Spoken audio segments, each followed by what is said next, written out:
నమస్తే అండి, welcome back to Padmavathi channel. Friends, ఇవాల్టి వీడియోలో మట్టి పాత్రని మొదటిసారి వాడే ముందు సీజనింగ్ ఏ విధంగా చేసుకోవాలనేది చూద్దామండి. రోటీస్, చపాతీస్ చేసుకోవడానికి వీలుగా ఉంటుందని చెప్పేసి నేను ఈ క్లే తవ్వని తీసుకున్నానండి.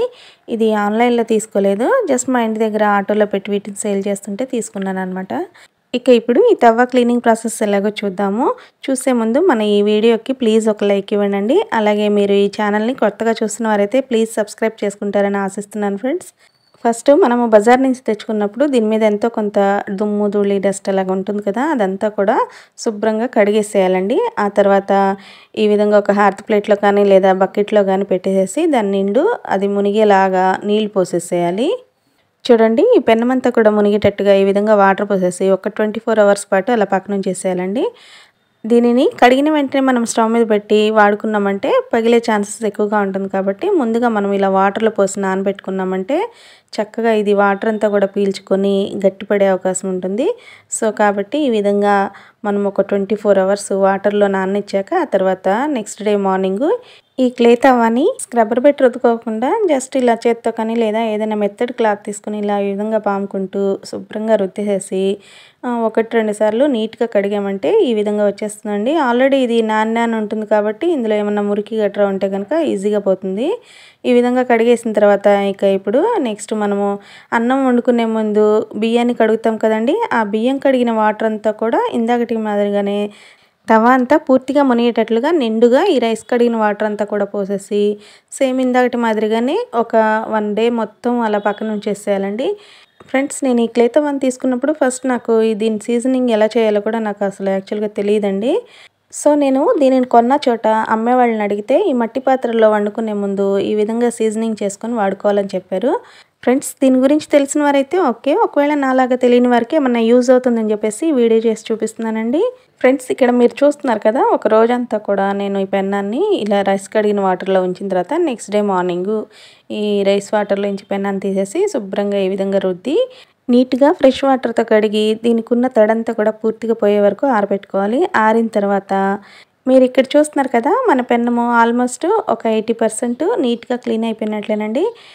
ఇప్పుడు మనము దీని మీద ఒక 1 టేబుల్ స్పూన్ కుకింగ్ ఆయిల్ వేసేసి మొత్తం పెన్నానికి అప్లై చేసేసి ఒక 1/2 అవర్ అలా పక్కన ఉంచేసామంటే కొంచెం సేపటికి ఈ ఆయిల్ అంతా కూడా పెన్నము అబ్జర్వ్ చేసేసుకొని పూర్తిగా డ్రైగా అయిపోతుంది. అప్పుడు మళ్ళీ మనం కొద్దిగా 1 టేబుల్ స్పూన్ ఆయిల్ మళ్ళీ వేసేసి మళ్ళీ పెన్నానికి అప్లై చేసేసి మళ్ళీ పక్కన ఉంచేసేయాలి. ఇదే విధంగా రిపీటెడ్గా ఒక 2-3 టైమ్స్ చేసామంటే మనకి ఈ పెన్నము వాడుకోవడానికి వీలుగా సెట్ అయిపోతుంది అనమాట. ఫ్రెండ్స్, మనము ఫస్ట్ టైం ఈ పెన్నాన్ని యూజ్ చేసేటప్పుడు ఫ్లేమ్ ఎప్పుడైనా సరే తక్కువలోనే ఉండాలండి.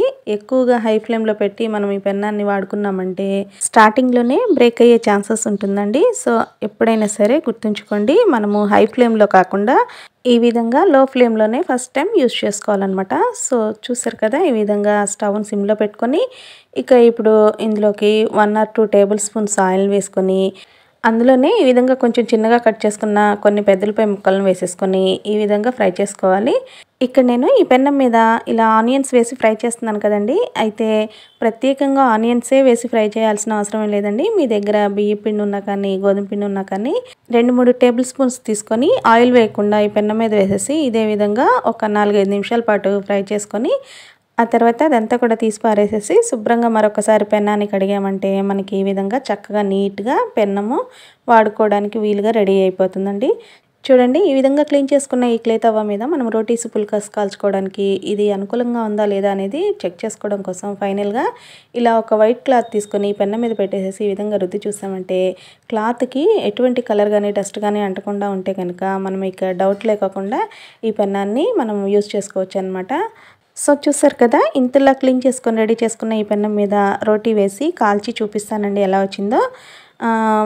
రోటీ, చపాతీ వరకు అయితే ఓకే అండి, బట్ దోశకైతే ఏమాత్రం పనికిరాదండి. దోశ కూడా వేసి చూశాను, బట్ వీడియో లెంత్ ఎక్కువ అయిపోతుందని చెప్పేసి మీకు చూపించలేదు.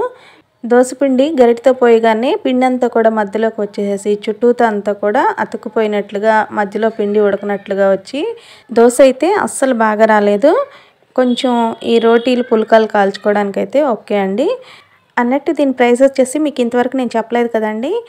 ఇది నేను జస్ట్ ఒక 50 రూపీస్కే దీన్ని తీసుకున్నానండి. మా ఇంటి దగ్గర ఆటోలో వీటిని తెచ్చి అమ్ముతుంటే ఏం పోయింది, ఒక 50 రూపీసే కదా, అసలు చూద్దాము చపాతీలు ఎలా వస్తాయో అని చెప్పేసి తీసుకున్నాను.